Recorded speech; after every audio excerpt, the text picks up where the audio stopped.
18वां प्रकरण 81 नंबर सूत्र है। धीर पुरुष का चित्त अमृत से पूरित हुआ शीतल है, इसलिए न वह लाभ के लिए प्रार्थना करता है और न हानि के लिए कभी चिंता करता है। तो इसमें हमें कह रहे हैं कि द्वैतवादी धर्म ईश्वर को जीव से भिन्न मानता है। द्वैतवादी धर्म ईश्वर को जीव से भिन्न मानता है, इसलिए वो प्रार्थना करता है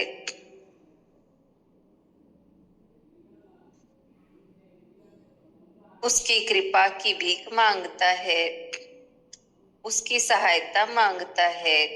वह ईश्वर को सर्वशक्तिमान, दयालु, कृपालु, नियंता, सृष्टा, सहायक आदि मानता है तथा स्वयं को निर्बल, असक्त, अज्ञानी, पापी जीव समझता है।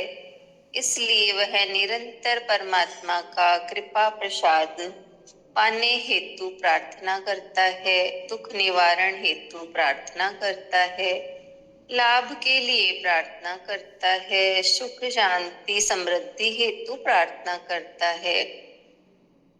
किंतु योगी अद्वैतवादी है। वह सृष्टि से भिन्न, जीव से भिन्न किसी ईश्वर को नहीं मानता। शरीरस्थ आत्मा ही उसका ईश्वर है, वो ही ब्रह्म है। जब वह उसे जान लेता है तो वो कहता है मैं ही ब्रह्म हूँ, मेरे से भिन्न कोई ब्रह्म नहीं है। ऐसा योगी आनंद के परमानंद में सर्वदा निमग्न रहता है। उसके चित्त से क्षुद्र वासनाएं, अहंकार छूट जाते हैं तथा वह आत्मरूपी अमृत से पूरित हो जाने से आनंद से शांत व शीतल हो जाता है।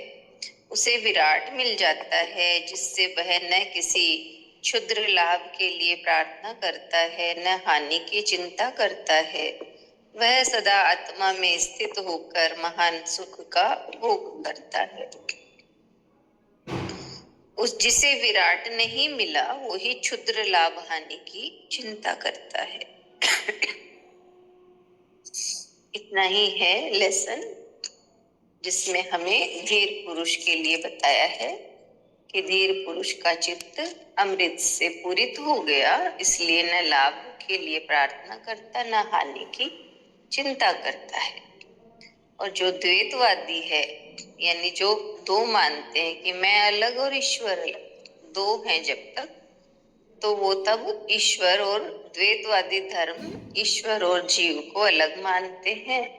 इसलिए वो प्रार्थना करता है, भगवान की कृपा मांगता है, सहायता मांगता है, ईश्वर को कृपालु, दयालु मानता है, अपने को अज्ञानी, पापी समझता है। लेकिन जो अद्वैतवादी योगी है, वो सृष्टि से भिन्न, ईश्वर से भिन्न किसी को भी ईश्वर नहीं मानता, यानी वो सब में एक ही परमात्मा देखता है। और आत्मा में, शरीर में स्थित जो आत्मा है वो ही उसका ईश्वर है, वो ही ब्रह्म है। तो वो जब जान लेता है तो वो स्वयं को कहता है मैं ही ब्रह्म हूँ। तो ऐसा योगी जो है आनंद में, परमानंद में मग्न रहता है। उसके चित्त से क्षुद्र वासनाएं, अहंकार छूट जाते हैं और वो आत्मा रूपी अमृत से पूरित होने से शांत व शीतल हो जाता है। फिर उसे न लाभ के लिए प्रार्थना करनी पड़ती है, न हानि की उसे चिंता रहती है। हाँ, हरिओम। नवी हरिओम। हाँ, आज के सूत्र में बताया कि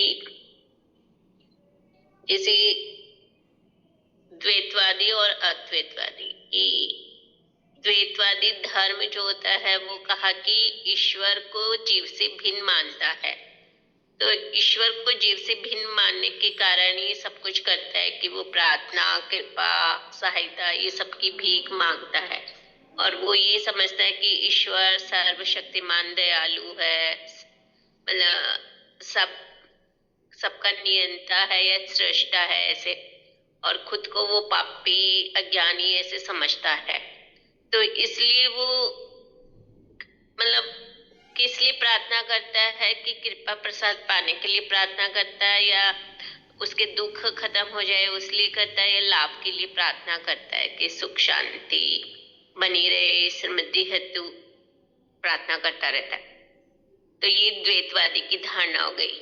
अद्वैतवादी के लिए कहा कि जो योगी होता है वो अद्वैतवादी हो जाता है।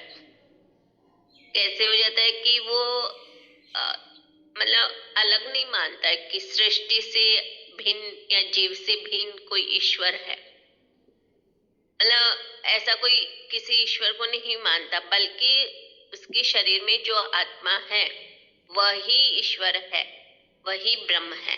तो वो ऐसा जान लेता है, तब वो कह पाता है कि मैं ही ब्रह्म हूँ और मेरे से कोई भिन्न कोई है ही नहीं। तो ऐसा योगी जो होता है वो आत्मा के परमानंद में हमेशा मग्न रहता है,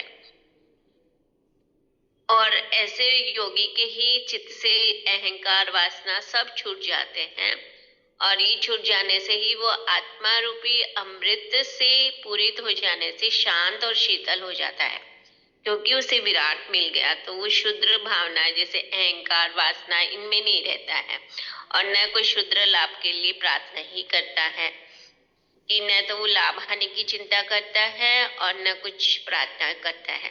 हमेशा वो आत्मा में स्थित आत्मा का जो परमानंद है उसका आनंद लेता है। हरिओम। हाँ, बहुत अच्छा, बहुत सुंदर। किरण आंटिया बताएंगी। जय गुरुदेव दीदी। हाँ, जय गुरु। 2 शाखा बताए ना, चाहे वो हम साधक की कह दें या धर्म की कह दें, कि एक द्वैतवाद को मानने वाला है, एक अद्वैत को मानना। तो ये अद्वैत में ही जो अष्टावक्र जी वो अद्वैत को मानते हैं। उन्होंने कहा ना कि एक ही आत्मा का पसारा है। तो जब वो आत्मा मेरे अंदर ही स्थित है, योगी किसको कहा? जिसका योग हो चुका परमात्मा से, जो खुद से मिल चुका, स्वयं के भाव में स्थित हो गया, उसी का तो योगी हुआ ना। योग होने से योगी बना। तो एक भक्त इस तरह के हैं जो परमात्मा को अपने से भिन्न मानते हैं पर उसे महान मानते हैं।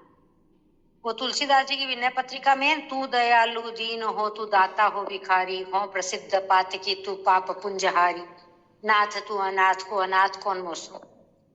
तो उसमें परमात्मा को श्रेष्ठ माना है और खुद को दीनहीन शूद्र। इसलिए वो चाहता है कि मेरी अब प्रभु मुझ पे कृपा करे, क्योंकि तुम दयालु हो, तो तुम दया करो तो मैं किनारे लगूं। तो मुझे मतलब सभी चीज चाहिए उसे, भौतिक सुख भी चाहिए और भक्ति भी चाहिए। तो कुछ केवल भक्ति के लिए प्रार्थना करते हैं, कुछ भौतिक सुखों के लिए भी करते हैं। भक्त तो वो भी है, क्योंकि जो अर्थार्थी है वो भौतिक भक्त है। तो यही कहना चाहते हैं कि सच्ची जो अवस्था है वो अद्वैत की अवस्था है, क्योंकि उससे पहले तक तुम केवल प्रार्थना कर रहे हो, तो अभी तक तुम खुद तक नहीं पहुंचे हो। जो अभी सुना ना कि उस तीर तक नहीं पहुंचा कि लौट के ना आना पड़े, और वो तीर भी न लगा जो अपने आपे में पहुंचा दे। तो बस यही बात कहनी थी कि उनको, कि अद्वैत का मतलब जो सच्चे भक्त हैं, सच्चे साधक है ना, उन्होंने आत्मभाव को जान लिया, इसलिए न तो उसे अब लाभ की कोई कामना रह गई है और न हानि की कोई चिंता रह गई है। यानी कुछ मिले तो ठीक, नहीं मिले तो ठीक, जो हो रहा है वो सब अच्छा ही हो रहा है, और सब जगह एक ही आत्मा का पसारा है, तो किसी को छोटा बड़ा भी नहीं समझता है और न कोई उसे चिंता। मतलब सहज भाव में जीना अद्वैत वालों का है, और जो द्वैत में है वो हमेशा मांगते रहते हैं, चिंता भी सताती रहती है और खुद को हमेशा छोटा महसूस करते हैं। जबकि अद्वैत वाला खुद को ही ब्रह्म समझ लेता है, क्योंकि जान गया है। इसलिए खाली मानता नहीं है, जान गया, इसलिए कहता है अहम ब्रह्मोस्मि। जय गुरुदेव दीदी। हाँ।